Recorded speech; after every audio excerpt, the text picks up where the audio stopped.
Rain continued falling in Hawaii on Sunday, where a strong storm brought flash flooding, blizzard conditions and landslides to the islands, as residents reported collapsed roads and one home washing away in rising waters.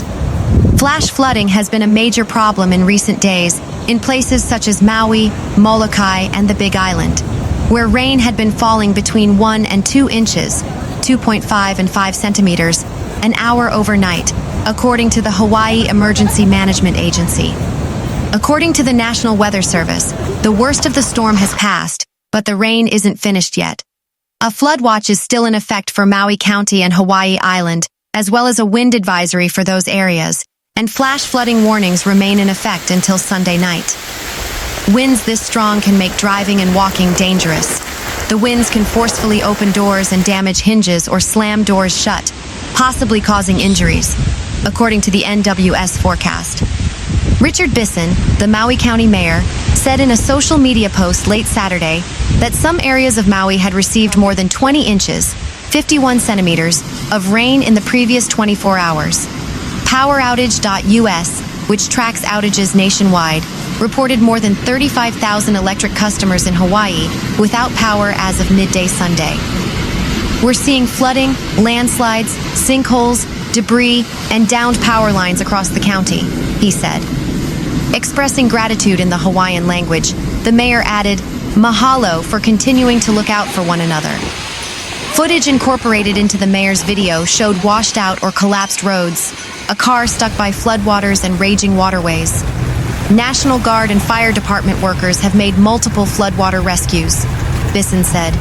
Tom and Carrie Bashaw said they could do little to prevent part of their home in Maui's Yao Valley from collapsing beneath rising waters.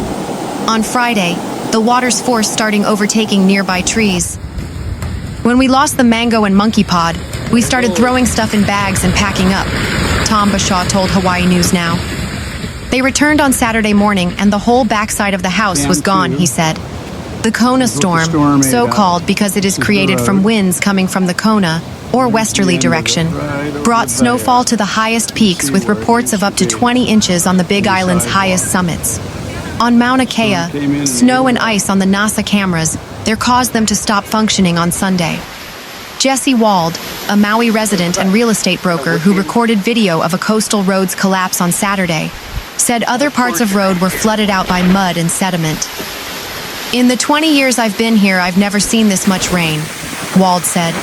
"I'm from Wisconsin and we get thunderstorms, pretty often in the summer, so it felt like a Wisconsin thunderstorm, but times 10.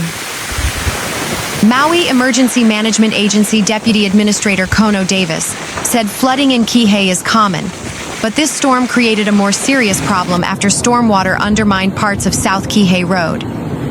Some road sections collapsed on South Kihei Road, which then broke some sewer and water lines, and so we have our crews on scene right now, diligently working, Davis said. "It's a real tricky one because we have power lines in the area. We have different utilities." Davis thanked state, county, and private partners for helping with the response, as staffing remains stretched, adding other counties have also offered assistance. "We are taxed. We are at the end of our staffing limits right now, but we are pushing through," Davis said. In Lahaina, mitigation work helped ease flooding concerns after retention basins began filling and overtopping. Saturday night, officials issued both an evacuation warning and an evacuation advisory for the Wahikuli and Leali areas, which include temporary housing built after the 2023 wildfires and nearby Hawaiian homes. Officials brought in an outside company to help lower water levels, and Davis said conditions improved overnight. "I was there at midnight last night and it looks really good," Davis said.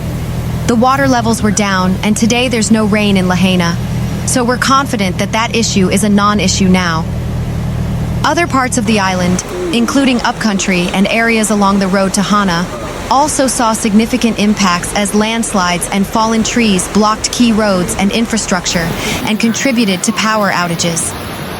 The road to Hana, there were multiple trees and landslides and power poles down, utility poles down, which made it very complicated to traverse through that system, Davis said. County crews and partner agencies continued working Sunday, but Davis said the hazards require extra caution when downed lines are involved. You have to be very cautious, especially when there's power lines that are intertwined with trees, he said, adding power must be shut off and confirmed before crews can begin clearing debris.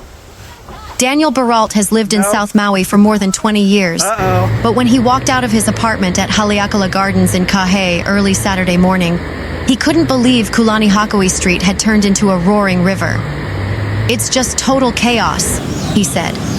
2 sedans and 2 trucks looked like they were playing floating bumping cars. A white truck was smashed into a pink storage container that was in the middle of the road, and a gray van had smacked into a fire hydrant, which was spewing water into the air like a fountain. There was so much force that it just took the cars and just played with them like toys, Baralt said. And there's a 40-foot container sitting right over here. A 40-foot container is huge, massive, and weighs how many tons? And the water just played with it like a little toy boat. The roaring water, much of it starting high on 10,000-foot Haleakala, was a maroon-brown color from collecting sand, sediment, and who knows what else along the way. Gulches that were dry a few days ago were filled with water speeding downhill, like it was going over Niagara Falls. The water and mud that didn't end up flowing into people's yards and parking lots ended up in the ocean, turning the nearshore waters that same maroon-brown color. The mud was more than a foot deep in some places in the parking lot of Haleakala Gardens. It felt like quicksand trying to walk through it. Even the birds and chickens were having a difficult time. While Baralt and several others were looking at the damage, the rain began to come down in buckets again. One young couple from the Czech Republic was trying to cross South Kihei Road to get to the condo they were staying in just 100 yards away. But the force of the water made crossing the street dangerous. In 2023, 24-year-old firefighter Trey Evans Dumoran was swept into a storm drain while working during a flood.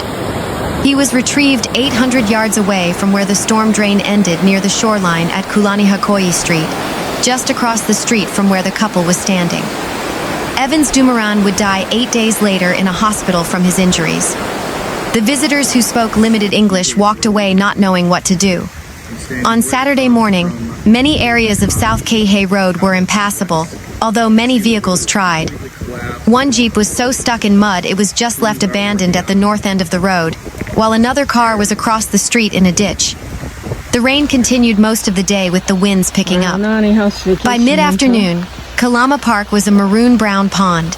With the power out Friday night into Saturday morning, many businesses in South Kihei were closed. Some started to reopen as the power returned. At the end of Līpoa Street, about 8 young men were shoveling beach sand into white garbage bags to create makeshift sandbags for a home. One man who did not want to be identified said his house already had a foot of water in it. The north end of South Kihei Road experienced especially bad flooding. The Kīhei Youth Center looked like it had a moat around it. Many places the sides of the road were washed out. One white van literally had the ground beneath it washed away, leaving it sideways in the carved-out gulch. The Kaborhe Canoe Club also had a new washout, but all its canoes had been taken to safer ground. The ABC stores and surrounding businesses, which are normally swarming with visitors at this time of year, were shuttered. This area, which always is prone to flooding, will have to dig out again. At the north end of South Kihei Road, a sign in the mud said, "When flooded, turn around, don't drown." Just a few yards away, the road was split in two by roaring water making its way to the ocean. The large and powerful Kona storm that has been slowly moving across the Hawaiian Islands is expected to begin lifting northeastward today into Monday, with heavy rain and strong winds easing across the state, according to the National Weather Service. However, periods of unsettled wet weather in a light and variable low-level wind pattern will continue across the state through next week. A strong Kona storm remains north of the Hawaiian Islands, generating periods of hazardous weather impacts. Maui County remains under a flood watch and wind advisory, with the summit of Haleakala under a high wind warning until this evening. A flood watch continues for Maui County and the Big Island of Hawaii through late tonight. The National Weather Service encourages the public to be prepared to take action should flash flood warnings be issued. Flash flooding is still a possibility as the large and powerful Kona storm northwest of the state draws deep tropical moisture across the islands. Persistent bands of heavy rain and thunderstorms may produce intense rainfall rates, leading to rapid rises in streams and flooding of roads and low-lying areas. As of 2:30 p.m., the wind advisory that was in effect for the state has since been canceled. A high wind warning has been extended for the summit of Haleakala and the Big Island summits until 6 a.m. Monday. For Haleakala on Maui, the forecast calls for southwest winds 50 to 65 miles per hour with higher gusts. For the Big Island summits, the forecast calls for southwest winds of 80 to 100 miles per hour with higher gusts. Winds this strong can make driving and walking dangerous. The winds can forcefully open doors and damage hinges or slam doors shut. Travel to summit areas should be delayed until winds subside. A wind advisory is in effect until 6 p.m. for parts of Maui County and the Big Island, replacing the wind warning that was in effect earlier. The National Weather Service is forecasting southwest winds of 20 to 30 miles per hour, with gusts up to 50 miles per hour.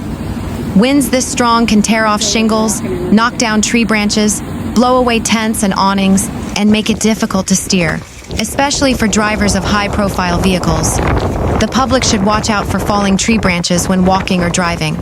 Make sure tents and awnings are secure or take them down. Be prepared for power outages.